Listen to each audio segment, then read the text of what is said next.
திருச்சி ஸ்ரீரங்கம் ரங்கநாதர் சுவாமி கோயிலில் புகழ்பெற்ற கஜேந்திர மோட்ச வைபவம் காவிரி ஆற்றின் அம்மா மண்டபம் படித்துறையில் வெகு விமரிசையாக நடைபெற்றது. சித்ரா பௌர்ணமியை முன்னிட்டு நம்பெருமாள் வைர அபயஹம்ஸ்தம் மற்றும் திருவாபரணங்கள் அணிந்து பச்சை பட்டுடுத்தி காவிரி ஆற்றில் எழுந்தருளினார். அங்கு கோவில் யானை ஆண்டாளுக்கு மோட்சமளிக்கும் தத்ரூப நிகழ்ச்சி நடத்தப்பட்டது. இந்த ஆதிமூல வைபவத்தை காண தமிழகத்தின் பல்வேறு பகுதிகளிலிருந்து ஏராளமான பக்தர்கள் திரண்டு வந்து பக்தி பரவசத்துடன் தரிசனம் செய்தனர்.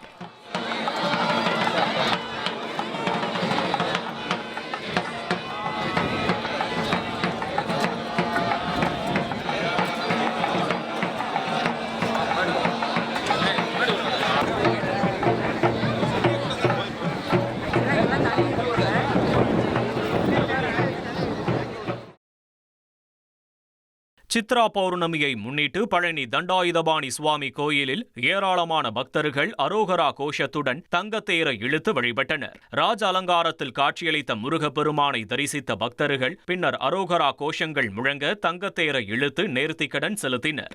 பக்தர்களின் வருகை அதிகரித்ததால் கிரிவலம் பாதை மற்றும் மலைக்கோயிலில் பலத்த போலீஸ் பாதுகாப்பு போடப்பட்டிருந்தது. மதுரையில் சித்திரை திருவிழாவின் சிகர நிகழ்ச்சியான கள்ளழகர் வைகையாற்றில் எழுந்தருளிய வைபவத்தில் நடிகர் சசிகுமார் கலந்து கொண்டு தரிசனம் செய்தார். ஏராளமான பக்தர்கள் திரண்ட இந்த விழாவில் பச்சை பட்டுடுத்தி கள்ளழகர் ஆற்றில் இறங்கிய காட்சியை பொதுமக்களோடு இணைந்து அவர் கண்டு ரசித்தார். சசிகுமார் சித்திரை திருவிழாவில் பங்கேற்ற புகைப்படங்கள் தற்போது சமூக வலைதளங்களில் பரவி வருகின்றன.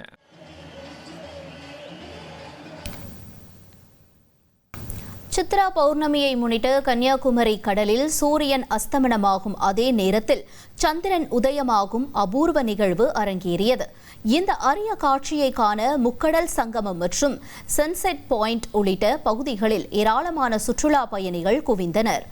மேற்கு பகுதியில் அரபிக்கடலில் சூரியன் மறைய, அதே நேரத்தில் கிழக்கே வங்கக்கடலில் சந்திரன் தோன்றும் இந்த நிகழ்வின் போது மேகமூட்டம் நிலவியது. இருப்பினும் சிறிது நேரம் கழித்து மேகங்களுக்கு இடையே தெரிந்த முழு நிலவை சுற்றுலா பயணிகள் ஆர்வத்துடன் கண்டு ரசித்தனர்.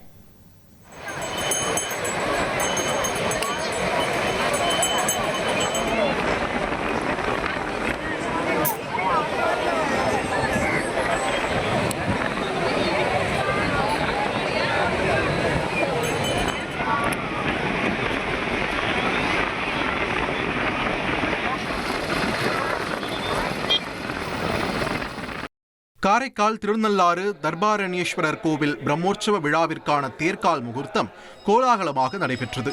வரும் 13ஆம் தேதி கொடியேற்றத்துடன் விழா தொடங்க உள்ள நிலையில் மே 27ஆம் தேதி நடைபெறவுள்ள திருத்தேரோட்டத்திற்காக 5 தேர்களுக்கும் சிறப்பு பூஜைகள் செய்யப்பட்டு தேர்கால்கள் ஊன்றப்பட்டன.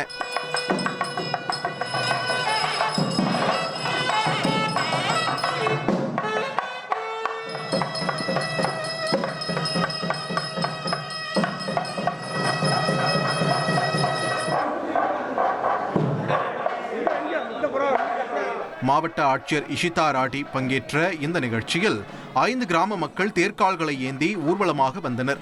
விழாவின் சிகர நிகழ்வாக ஜூன் 1ஆம் தேதி சனீஸ்வர பகவான் தங்கக்காக வாகனத்தில் வீதி உலா வர உள்ளார்.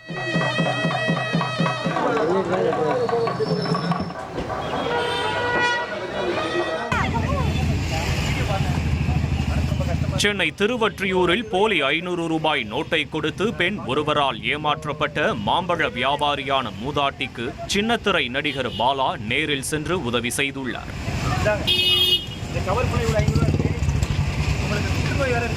புற்றுநோயால் பாதிக்கப்பட்ட கணவரின் மருத்துவ செலவுக்காக வெயிலில் கஷ்டப்பட்டு பழம் விற்று வந்த மூதாட்டி ஜெயலட்சுமியிடம் பெண் ஒருவர் சிறுவர்கள் விளையாடும் ரூபாய் நோட்டை கொடுத்து ஏமாற்றியது சமூக வலைதளங்களில் வெளியாகி வைரலானது. இதைத் தொடர்ந்து நடிகர் பாலா மூதாட்டியின் கடையை தேடி சென்று அவருக்கு ஆறுதல் கூறி பண உதவி செய்ததோடு பணம் கொடுத்து மாம்பழங்களை வாங்கிக் கொண்டார். பின்னர் பேசிய அவர் கஷ்டப்படும் வியாபாரிகளிடம் இதுபோன்ற செயலில் யாரும் ஈடுபட வேண்டாம் என கேட்டுக்கொண்டார். நம்ம சொல்லணும் அவசியம் இல்லைண்ணா, ரொம்ப தப்புண்ணா. அது அவங்களாம் பாவம், டெய்லி வேலை செய்யறவங்கண்ணா, அவங்க வாயில வயிற்று அடிக்கிறது ரொம்ப தப்பு. அதான் நைட்டு ஃபுல்லா தூக்கம் இல்லை, மனசு கஷ்டமா இருந்தது. இந்த இடத்த தேடிட்டே இருந்தேன். அப்பதான் ஒரு பிரஸ் போடுறாங்க, இங்க ஏதோ வீடியோ எடுத்துட்டு இருந்தாங்க. அப்ப இங்கதான் இருக்காங்கன்னு சொல்லி சொன்னாங்க. ஸோ அதுக்கப்புறம் நான் வந்து பார்த்தேன்.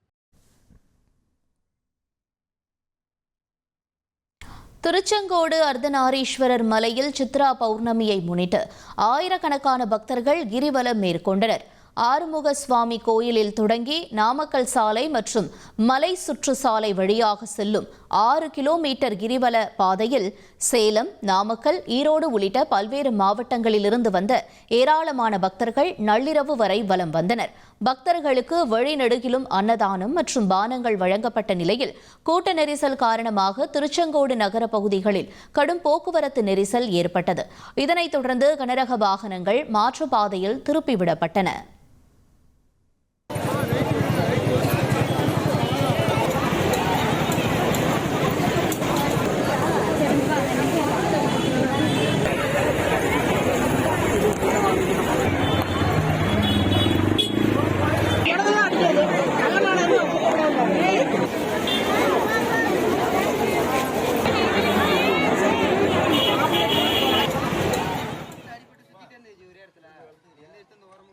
சிதம்பரம் தில்லையம்மன் ஓடை வெளிவட்ட சாலை பகுதியில் தலையில் பலத்த காயங்களுடன் உயிருக்கு போராடி கொண்டிருந்த 5 அடி நீள முதலைக்குட்டியை அப்பகுதி இளைஞர்கள் மீட்டுள்ளனர்.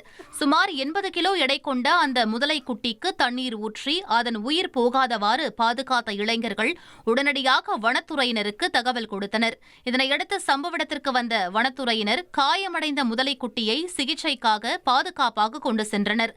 சாலையில் இருந்த முதலையை கண்டு அஞ்சி ஓடாமல் மனித நேயத்துடன் இளைஞர்கள் அதனை காப்பாற்றியது அப்பகுதியில் நிகழ்ச்சியை ஏற்படுத்தியுள்ளது.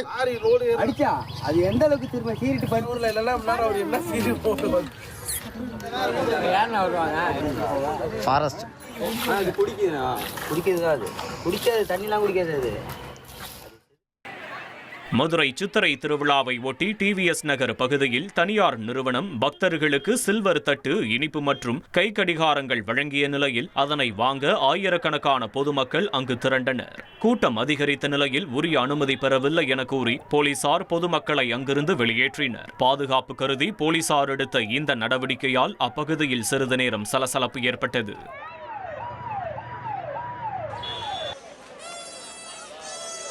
உதகையில் கோடை சீசனால் அரசு ரோஜா பூங்காவை காண வரும் சுற்றுலா பயணிகளின் எண்ணிக்கை அதிகரித்துள்ளது. வெள்ளை, சிவப்பு, ஊதா என பல ரகங்களில் பூத்து குலுங்கும் மலர்கள் பார்வையாளர்களை வெகுவாக கவர்ந்துள்ளது. முதன்முறையாக வந்துள்ள சுற்றுலா பயணிகள் ஒரே இடத்தில் இவ்வளவு வண்ணமயமான ரோஜாக்களை கண்டு வியப்புடன் பார்த்து செல்கின்றனர். குடும்பத்துடன் வந்துள்ள மக்கள் உற்சாகமாக புகைப்படங்களை எடுத்து மகிழ்ந்து வருவதால் உதகை மாநகரமே விழா கோலம் பூண்டுள்ளது. திருநெல்வேலியிலிருந்து வந்திருக்கோம். இங்க இவ்வளோ வெயில் அடிக்க, ஆனால் ஊட்டி நல்லா சில்லுன்னு இருக்கு. இங்க வந்துதான் தெரியுது இவ்வளோ ரோஸ் வெரைட்டி இருக்கான்னு. நல்லா இருக்கு, ஜாலியா இருக்கு. இங்க தான் 2 நாள் ஸ்டே பண்ணலான்னு முடிவு பண்ணியிருக்கோம். அடுத்த தொட்டபெட்டா போலான்னு இருக்கோம். இதுதான் ஃபர்ஸ்ட் டைம் ஊட்டிக்கு வந்திருக்கிறது. ரொம்ப என்ஜாய் பண்றோம். இந்த ரோஸ் கார்டன் வந்து ரொம்ப சூப்பரா இருக்கு. நான் இப்பதான் இவ்வளோ பெரிய ஃப்ளவர்ஸ்லாம் நான் பார்க்குறேன். இந்த இடத்துல இந்த ரோஸ் கார்டன் இவ்வளோ வெரைட்டியான பூ வேற எங்கேயும் பார்த்துருக்கீங்க? இல்லை, இது வரைக்கும் இந்த வெரைட்டி பூ பார்த்ததே இல்லை. எல்லாமே பெருசு பெருசு. நாங்கள் எங்கள் ஊர்லலாம் கொஞ்சம் சின்னதாக தான் பார்த்துருக்கோம்.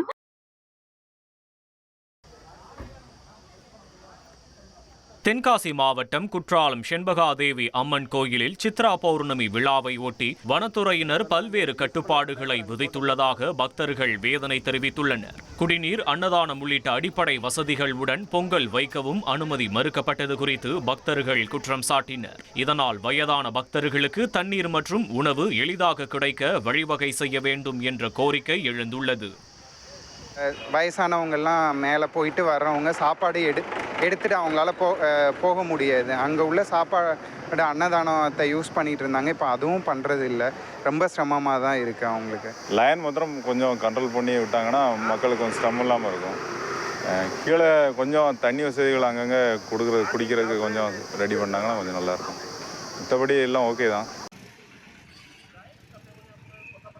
நீலகிரி மாவட்ட ஆட்சியர் லட்சுமி பவ்யா தண்ணீருவின் புகைப்படம் மற்றும் பெயரை பயன்படுத்தி மர்ம நபர்கள் வாட்ஸ்அப் மூலம் பண மோசடியில் ஈடுபட முயன்றது அதிர்ச்சியை ஏற்படுத்தியுள்ளது. அரசு அதிகாரிகளுக்கு அவசர உதவி என குறுஞ்செய்தி அனுப்பி வங்கி பரிவர்த்தனை சிக்கலை காரணம் காட்டி பணம் கேட்டதாக கூறப்படுகிறது. இதுகுறித்து ஆட்சியர் அளித்த புகாரின் பேரில் சைபர் கிரைம் போலீசார் நடத்திய முதற்கட்ட விசாரணையில் இந்த மெசேஜ்கள் தாய்லாந்திலிருந்து அனுப்பப்பட்டது தெரியவந்துள்ளது. புதிய எண்களிலிருந்து தனது பெயரில் வரும் தகவல்களுக்கு பதிலளிக்க பணம் அனுப்பவோ வேண்டாம் என மாவட்ட ஆட்சியர் பொதுமக்களுக்கு எச்சரிக்கை விடுத்துள்ளார்.